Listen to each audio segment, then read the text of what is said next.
আল্লাহ না করুক ওসমান হাদির যদি কিছু হয়ে যায়, কোনো কারণে সে নিঃশ্বাস বন্ধ করে, সেই দিন এই অন্তর্বর্তীকালীন সরকারের শেষ দিন। ডক্টর ইউনূস মহোদয়, আপনি খুব সুন্দর সুন্দর করে কথা বলেন, মাঝে মধ্যে একটু মুচকি হাসেনও, আপনার লজ্জা পাওয়া উচিত। যে ওসমান হাদি আপনার এই অন্তর্বর্তীকালীন সরকার, তিনি তো আসলে কোনো রাজনৈতিক দল এবং মতের মধ্য দিয়ে উঠে আসা সরকার নয়, তিনি তো বাংলাদেশের জনতার সরকার। সেই বাংলাদেশের জনতার কণ্ঠস্বর শরীফ ওসমান হাদি, যিনি ঢাকা, বাংলাদেশের ৩০০ আসনের মধ্যে ঢাকা ৮ আসন অত্যন্ত গুরুত্বপূর্ণ, আপনারা জানেন। ওসমান হাদি কোনো ঠুনকো ব্যক্তি নয় যে তাকে যে কোনোভাবেই আপনারা বিবেচনায় নিতে পারেন। ওসমান হাদি হচ্ছে বাংলাদেশের স্বাধীনতা, সার্বভৌমত্বের প্রতীক। সুতরাং আপনারা ওসমান হাদির নিরাপত্তা নিশ্চিত করতে পারেন না, অথচ আপনারা বলেন ফেব্রুয়ারির 12 তারিখে আপনারা নাকি নির্বাচন করবেন। এক আসনের প্রার্থীর আপনারা নিরাপত্তা নিশ্চিত করতে পারেন না, আর ৩০০ আসনে আপনারা ইলেকশন করবেন এবং সেই ইলেকশন সুষ্ঠু হবে, কোনো ঝামেলা হবে না এবং সবথেকে সুন্দর নির্বাচন হবে, এমন কথা যখন আপনারা বলেন, তখন আপনাদের মুখে আমাদের থুতু মারতে ইচ্ছে হয়।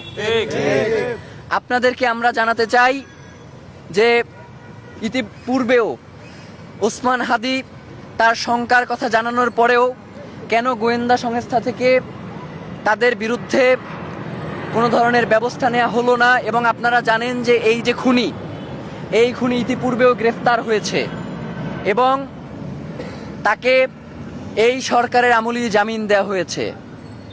আমরা তো মনে করি যে তার এই জামিন ওসমান হাদিদের মতো যারা জুলাইয়ের কণ্ঠস্বর, যারা বাংলাদেশের স্বাধীনতা সার্বভৌমত্বকে ভালোবাসে, যারা বাংলাদেশের স্বাধীনতা সার্বভৌমত্বকে টিকিয়ে রাখার জন্য লড়াই করছে, তাদেরকে আসলে মেরে ফেলার জন্যই এদেরকে বের করা হয়েছে। সুতরাং এই দায় কোনোভাবেই অন্তর্বর্তীকালীন সরকার এড়াতে পারে না।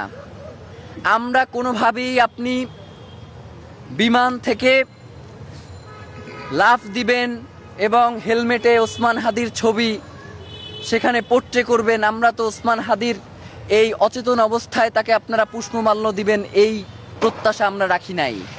আমরা অন্তত মনে করেছিলাম যেহেতু ওসমান হাদি বাংলাদেশের স্বাধীনতা সার্বভৌমত্ব রক্ষার সবচেয়ে বলিষ্ঠ কণ্ঠস্বর এবং অন্তর্বর্তীকালীন সরকারের সবচেয়ে বড় শক্তির জায়গা, সুতরাং আপনাদের নিজেদেরই দায়িত্ব ছিল ওসমান হাদিকে রক্ষা করা। যেহেতু আপনারা ওসমান হাদিকে আমরা 48 ঘন্টা সময় দিয়েছিলাম, আপনারা এই 48 ঘন্টার মধ্যে ওসমান হাদির যারা খুনি রয়েছে তাদেরকে আপনারা গ্রেফতার করতে পারেন নাই। সুতরাং আমরা ইনকিলাব মঞ্চ এবং বাংলাদেশের জনতার মতামতকে প্রাধান্য দিয়ে আপনাদেরকে বলছি যে ওসমান হাদির জন্য আপনারা খাস করে দোয়া করেন।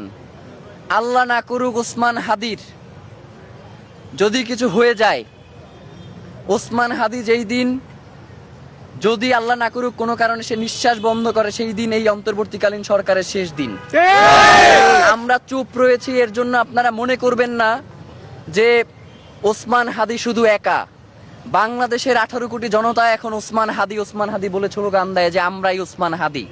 সুতরাং আপনার এই ক্ষমতা, আপনার এই রাষ্ট্রের স্থিতিশীলতা বজায় রাখার জন্য অতি দ্রুত যারা এর পিছনে দায়ী রয়েছেন তাদেরকে গ্রেফতার করা হোক। এবং অত্যন্ত নিন্দনীয় একটা ব্যাপার হচ্ছে যে আমাদের আইনজীবীরা বাংলাদেশের প্রেক্ষাপটে তারা আসলে এই পেশাটাকে যে কিভাবে গ্রহণ করে আমি জানি না। মানে তারা মনে করে যে টাকার কাছে মানবতা বিক্রি করে দেয়া যায়, টাকার কাছে রাষ্ট্রকে বিক্রি করে দেয়া যায়, নয়তো তার মতো একজন সিরিয়াল কিলারকে কিভাবে তারা এই জামিন দিল যে অস্ত্র মামলায় গ্রেফতার হয়েছে, অস্ত্র সহ। সুতরাং আমরা মনে করছি যে বর্তমান যে আইন শৃঙ্খলা পরিস্থিতি বাংলাদেশের জন্য দরকার, রাষ্ট্রে যারা আইন শৃঙ্খলা পরিস্থিতির দায়িত্বে আছেন তারা সেই নিরাপত্তা বাংলাদেশের জন্য নিশ্চিত করতে পারছেন না। সুতরাং আমরা ইনকিলাব মঞ্চের পক্ষ থেকে আপনাদেরকে জানাচ্ছি যে আগামীকালকের মধ্যে যদি এই আসামি গ্রেফতার না হয়, তাহলে আমরা স্বরাষ্ট্র উপদেষ্টা এবং আইনমন্ত্রী এই দুইজনের পদত্যাগ দাবি করছি। এবং আমরা সেই সাথে আপনাদেরকে জানাতে চাই যে আগামীকালকে ঢাকায় শহীদ মিনারে ইনকিলাব মঞ্চের পক্ষ থেকে সর্বদলীয় একটি প্রতিরোধ সমাবেশের আয়োজন করা হয়েছে বিকাল 3টায় শহীদ মিনারে।